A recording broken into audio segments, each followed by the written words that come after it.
저놈 데려와. 자, 이제부터 이렇게 하면 돼. 라고 말 한마디만 하면 그때부터 법이 바뀌어요. 이게 왕정체제예요. 그러니까 군대를 소집하거나 싸우고 나가는데 왕이 있으면 절대 권력이니까 모여라 하면 금세 모이고, 돌격해라 하면 돌격하고, 하다가 투퇴해라 하면 투퇴하고, 얼마나 힘들죠. 그러므로 이스라엘 백성들이 우리에게도 왕을 주세요. 우리도 왕을 뽑읍시다. 사무엘상에 보면 그들이 이런 요구를 하게 됩니다. 사사기서를 보면 그 처음부터 끝까지 어떤 일이 반복되느냐? 이스라엘에는 왕이 없어. 그래서 사무엘상, 그 다음 책 사무엘상에 넘어가면서 왕을 우리도 세웁시다. 왕을 뽑아야 됩니다. 그래서 왕을 세우는 책이 과정 중에 가장 큰 역할을 했던 사람이 누구다? 사무엘입니다. 그래서 이스라엘 역사상 첫 번째 왕이 누가 됐어요? 사울 왕이 됩니다. 두 번째 왕이 누가 됐어요? 다윗 왕이 됩니다. 사실 다윗 왕이 진정한 통일 왕이에요. 자, 오늘 그런 얘기인데, 자, 사울을 위주로 우리가 지도자를 뽑읍시다. 왕을 뽑읍시다. 그래서 왕을 뽑아서 암몬과의 전투에 나갔는데 이겼어요. 승리했어요. 근데 사실 사울 왕을 뽑자고 할 때에 다 찬성하는 것은 아니에요. 아니요, 우리에게 왕이 뭐가 필요합니까? 그리고 왕이 뽑으려고 하면 저 사울 왕 말고 다른 사람 뽑읍시다, 이렇게 반대하는 사람들이 있었어요. 근데 사울 왕으로 뽑고 나가서 전투했는데 이기고 나니까 더더욱 이제 사울 왕을 뽑는 사람들의 입김이 세졌어요. 그래서 백성들이 찾아와서 이렇게 요구를 합니다.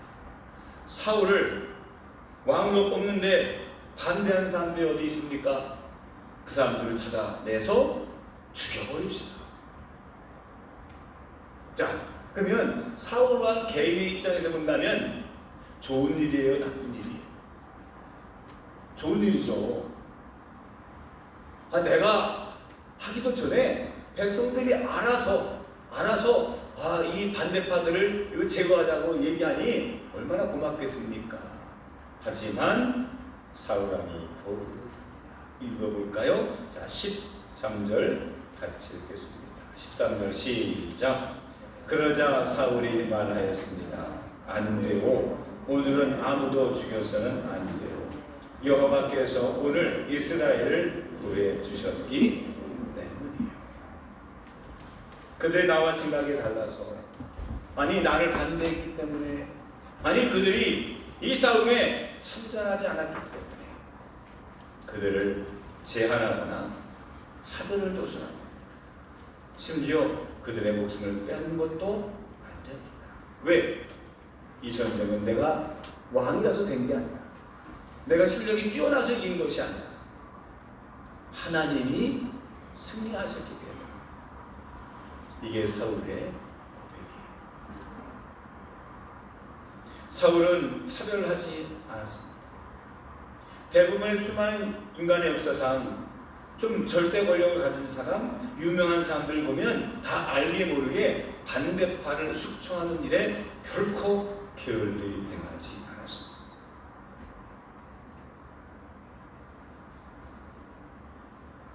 자유주의는 공산주의, 봉건사회든 어느 사회든지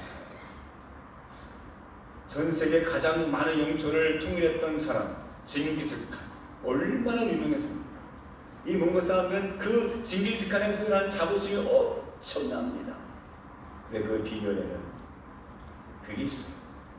잔인하리만큼 나와 반대되는 사람은 숙청하는 거고요, 씨를 말라버리고요, 남자뿐만이 아니라 여자, 어린아이, 심지어 그 땅에 속한 동식물까지 다 태워버렸어요. 그러니 이걸 봤던 사람들은 그 사람이 온다 그러면 일단 싸움 아니면 죽음이에요. 죽자 살려 싸운다. 근데 너무너무 무서워. 그러니까 그 사람이 오면 알아서 행복해.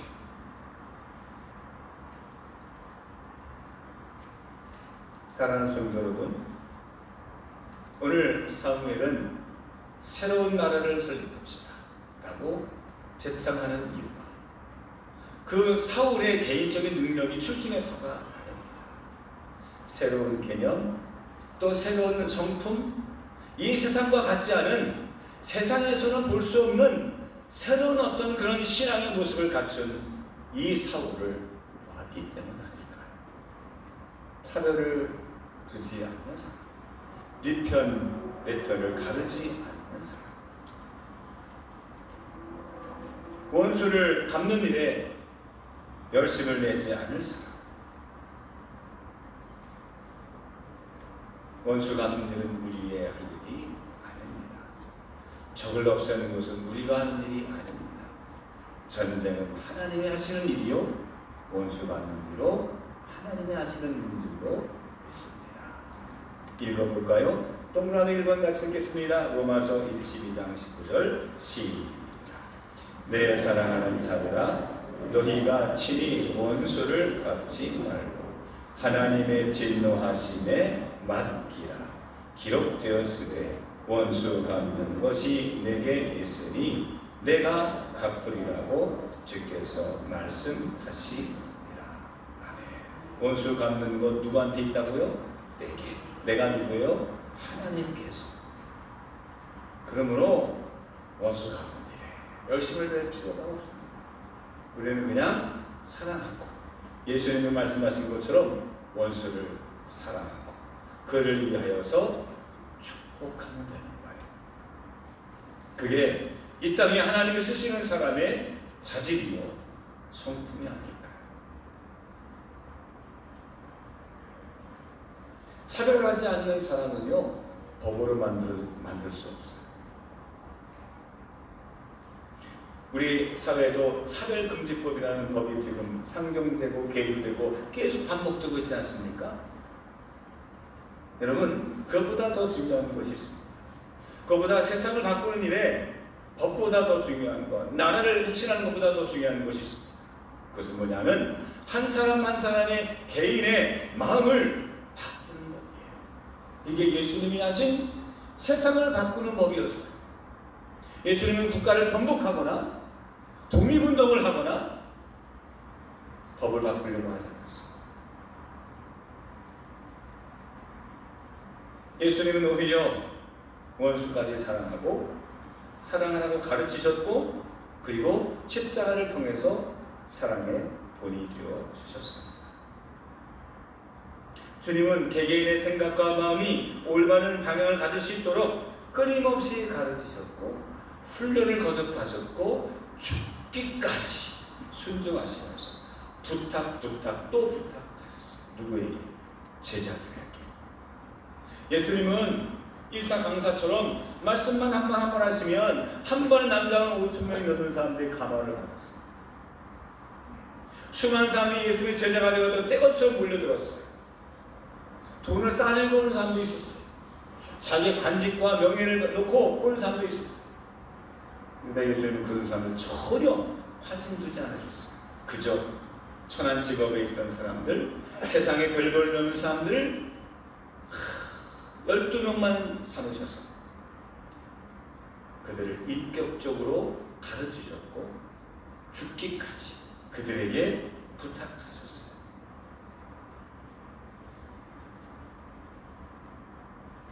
예수님께서 집중했던 그 12명의 사람이 또 다른 12명을 낳고 낳아서 오늘날의 기독교가 되지 않았습니까?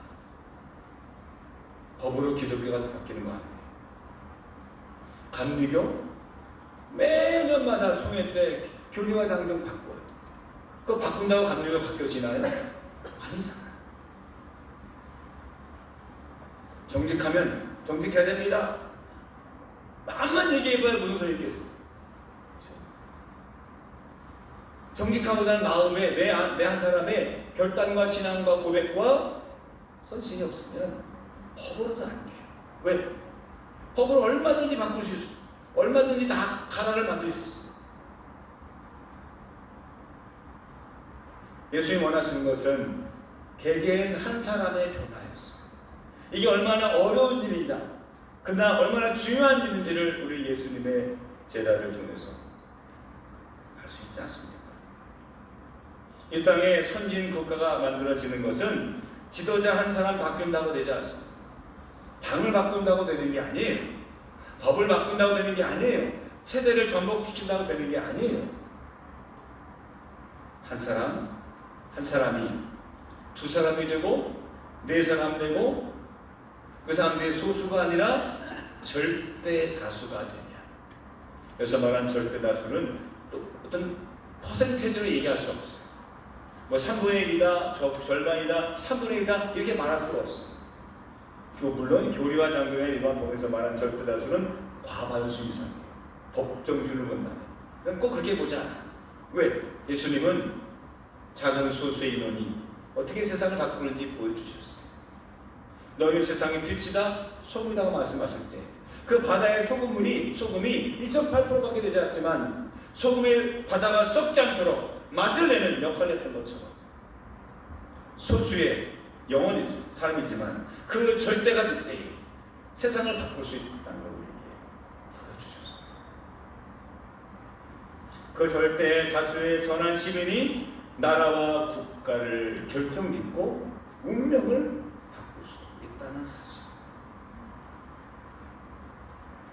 그러므로 차별은 법정주의로 말하는 거예요.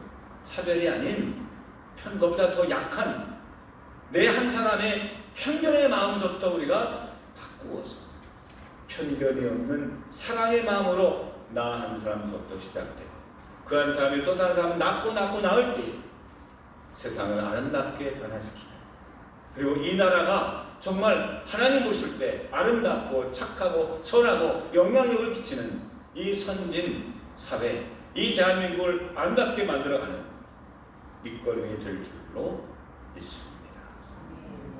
할렐루야. 나 한 사람만의 문제가 아니기 때문에 그래요. 몇 년 전서부터 이런 분들이 많아졌어요. 어떤 사람들이냐? 노 플라스틱 운동을 하시는 분들이에요. 그러니까 노란 말이 뭔지 아시죠? 아니, 안 된다, 없다라는 뜻이고요. 플라스틱은 우리가 말하는 플라스틱 제품을 쓰지 맙시다. 제가 몇 년 전에 볼 때만 해도 정말 극소수의 사람들이었어요. 이런 사람들도 있네? 이것도 플라스틱이야? 하는 그런 시대였어요. 근데 그 사람을 보면서 굉장히 감동을 받았어요. 왜? 저 한 사람 때문에 세상이 변화시키겠어. 근데 그 사람의 마음은 절대적이었어. 나 한 사람뿐만이 아니라 언젠가 세상을 바꿀 수 있다는 확신이 있었습니다. 저도 많은 도전을 받았어요. 우리 교회에서도 정말 노 플라스틱 운동을 벌이고 싶어요. 왜 그게 중요한지. 효과적인 면에서 본다면 미미하죠. 나 한 사람 우리 교회가 뭐 한다고 해서 또 달라지겠어요?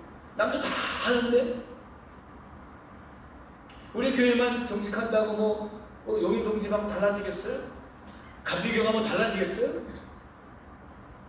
80% 이상이 다 부담금 그냥 내는데 그래도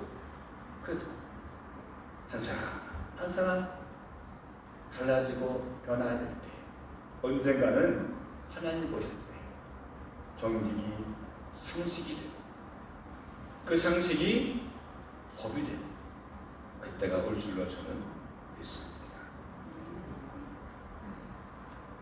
두 번째,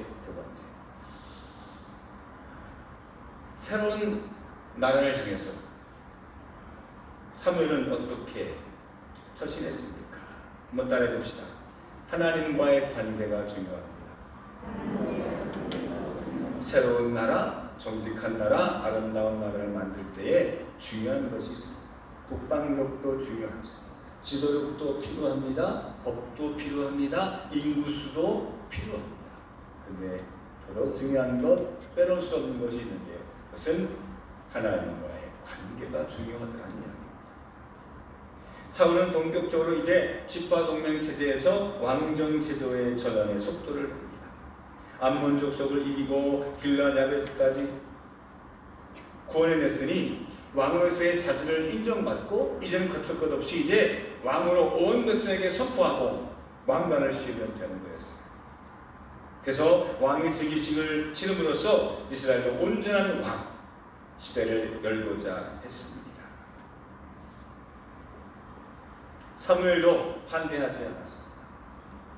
그런데 사울의 생각과 사무엘의 생각은 좀 달랐습니다. 사무엘은 그런 사울의 입장을 받아들여서 제안을 합니다. 어떻게? 우리 함께 여기로 가자. 한번 읽어볼까요? 거기가 어디인지. 14절 같이 읽겠습니다. 시작.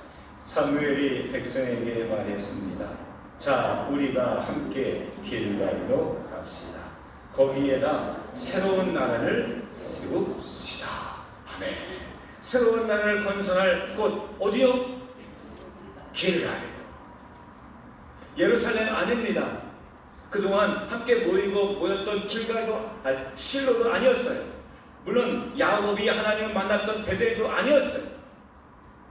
더 유명하고 더 역사적이고 더 많은 그런 가치가 있는 곳이라고 한다면 제 생각에는 그 당시에 베델이지 않을까? 아브라함이 내려와서 그 가나안 땅에 와서 도착해서 첫 예배를 드린 곳 베델과 아이 사이였거든요.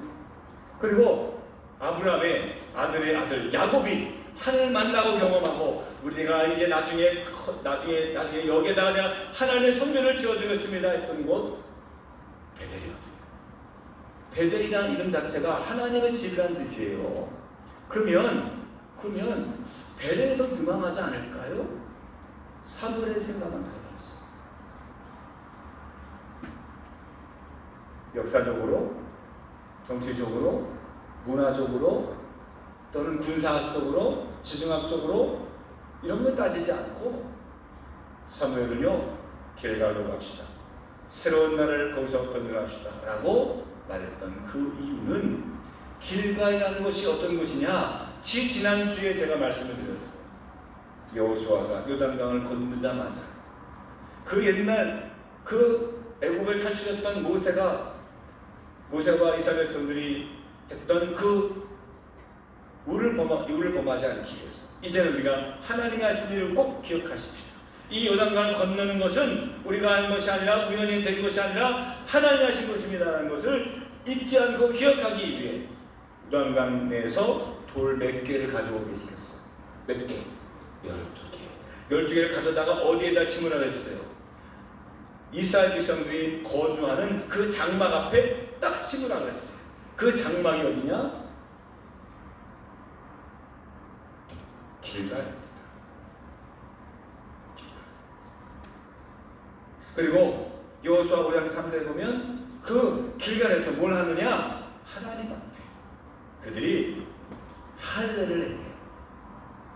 그동안 40년 동안 광야에 있으면서 할례를 못했어요. 우리가 이제 가나안 백성으로 살아가면서 하나님 백성으로 살아가면서 이 땅에서 우리가 하나님의 백성으로 살겠습니다 결단의 내용으로 예식을 했는데 할례를 했어요. 한 사람 한 사람입니다. 그러므로 길갈은 이스라엘 백성과 하나님과의 관계를 새롭게 다짐하고 결단하고 약속한 자리가 길갈이에요. 마치 출애굽 이후에 40년 동안 방황하던 이스라엘 백성들이 시내산에서 하나님의 말씀 율법 10계명을 받아서 공부하고 와 우리 하나님은 우리 여호와 하나님이시고 우리는 당신의 백성이 될 것을 10계명을 통해서 약속받고 약속했던 거죠.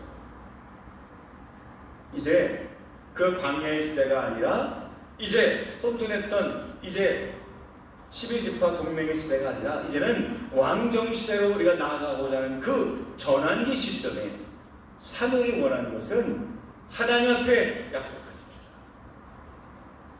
하나님의 말씀을 들읍시다.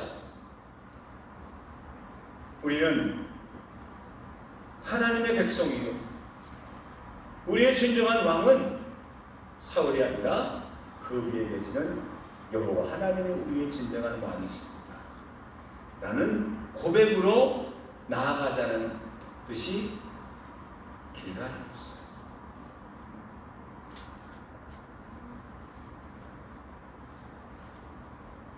우리는 성도는 하나님의 백성은 하나님께 나아가는 존재. 무슨 일을 만나면, 아니면 좋은 일을 만나면, 아니면 내가 고민할 문제가 생기면 내가 찾아가는 곳, 그것이 바로 하나님이지 않을까요? 한번 읽어봅시다. 동그라미 3번 히브리서 10장 22절입니다. 시작. 우리가 마음의 뿌림을 받아 악한 양심으로부터 벗어나고 몸은 맑은 물로 씻음을 받았으니 참 마음과 온전한 믿음으로 하나님께 나아가자. 한 사람 한 사람 개개인마다 그 선한 양심에 씻음을 받고 하나님께 나아가자. 그래서 온 백성들이 다 길갈로 나아가자. 이 말은 하나님께 나아갑시다, 이것이었습니다. 단순히 새로운 나라를 세울 곳이 길갈을 의미하는 것이 아닙니다. 그곳에서 하나님께 나아가는 것. 왜냐? 모든 전쟁에 승리할 수 있었던 이유도 하나님께서 싸우셨기 때문이에요. 지금 우리가 세울 이 나라의 흥망성쇠를 결정하는 것도 우리의 힘이 아니라, 우리의 능력이 아니라, 우리가 뽑은 그 한 사람 지도자가 아니라 하나님께서 이 모든 나라의 주권을 갖고 계시기에 이 나라의 주인은 하나님이십니다 라는 고백으로 나아가자는 말씀입니다. 이런 신앙 고백으로 뭉쳐진 한 사람 한 사람이 모일 때 무너지지 않는 나라, 하나님이 기뻐하시는 하나님의 나라가 되지 않을까요?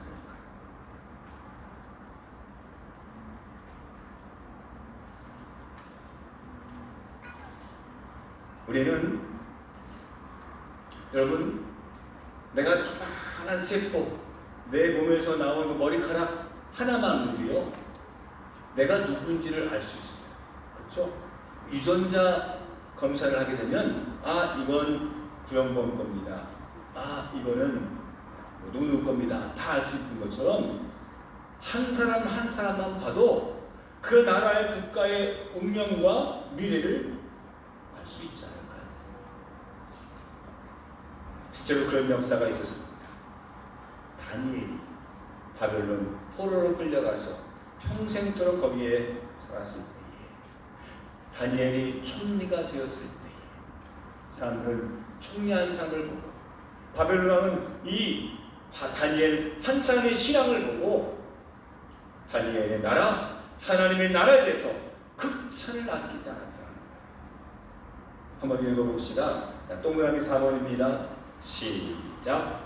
내가 이제 조서를 내리노라. 내 나라 관할 아래에 있는 사람들은 다 다니엘의 하나님 앞에서 떨며 두려워할지니 그는 살아계시는 하나님이시요 영원히 변하지 않으실 이시며 그의 나라는 멸망하지 아니할 것이요 그의 권세는 무궁할 것이며. 그의 나라가 멸망하지 않을 것이며. 누굴 보고 알았느냐? 다니엘을 보고 알았어. 그 한 사람을 통해서 그의 신앙이 어떠한 일을 보고 나서 왕도 인정하는 나라가 되었더라는 이야기입니다. 하나님의 나라는 저 멀리 있지 않습니다. 하나님의 나라는 그 법을 만드는 국회에 있지 않습니다. 하나님의 나라는 교단에 있지 않습니다. 하나님의 나라는 돈 많은 교회에 있지 않습니다. 하나님의 나라는, 한번 따라해 봅시다, 내 안에 있습니다. 어디에 있다고요? 내 안에 있습니다. 한번 고백해 봅시다. 하나님의 나라는 내 안에 있습니다. 옆 사람에게 인사하십시오. 하나님의 나라는 당신 안에 있습니다. 시작. 하나님의 나라는 당신 안에도 있습니다. 하나님의 나라는 당신 안에도 있습니다. 내 안에 있는 나라와 여러분 안에 있는 나라가 같은 나라가 될 때 절대 다수의 그 신앙으로 나라를 세우고자 하는 그 신앙과 결단의 모습이 펼쳐질 때 그 나라가 만들어질 줄로 믿습니다. 할렐루야. 기도하겠습니다. 하나님 아버지 감사합니다. 하나님, 우리가 살고 있는 이 땅 한반도의 대한민국이 하나님께서 함께 하시는 그런 나라가 되기를 원합니다. 어떤 모습인지 간에 하나님께서 주관하시고 좌정하시고 다스려 주셔서 하나님이 기뻐하시는 나라가 되게 하시고 하나님이 책임져 주시는 국가가 되게 하시고 하나님께서 늘 자랑스러워하는 그런 하나님의 나라가 될 수 있도록 도와주옵소서. 이를 위하여서 우리가 누구누구를 비판하거나 판단하는 일에 우리가 시간을 허비하지 않게 하시고 나 한 사람 한 사람 속에 우리가 그 마음을 갖고 열심과 최선을 다해 우리의 삶에서 선한 양심을 갖고 그리스도의 마음을 품고 살아갈 때에 나라를 만들어가고 변화시키는 원동력이 될 줄로 믿습니다. 이번 주부터 저희들이 그 마음과 확신을 갖고 나의 인생에서 우리의 가정에서 우리의 일터에서 하나님을 주인으로 삼는 그 신앙으로 살아갈 수 있도록 용기를 주시고 지혜를 허락하여 주옵소서. 예수님 이름으로 기도합니다. 아멘.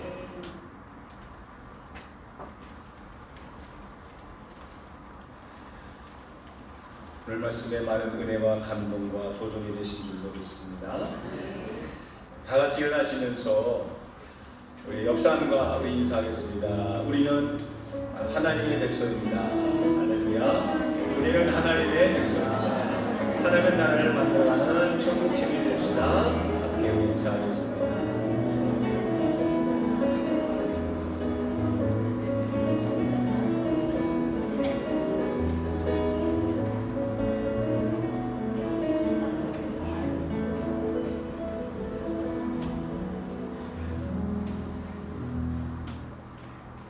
우리 이런 교회 되게 하소서 함께 찬양하시는데 교회에다가 이런 나라 되게 하소서 오늘 말씀을 의미하기로 생각하시면서 고백하며 찬송하겠습니다.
수백 년 전에 복음의 씨앗이 뿌려졌는데 그 씨앗을 헛되이 보지 않게 하셔서 날마다 기도하게 하시고 모여서 기도하게 하시고 늘 예배와 찬송과 전도함으로 이 땅에 십자가의 복음이 전파되게 하신 것 감사합니다.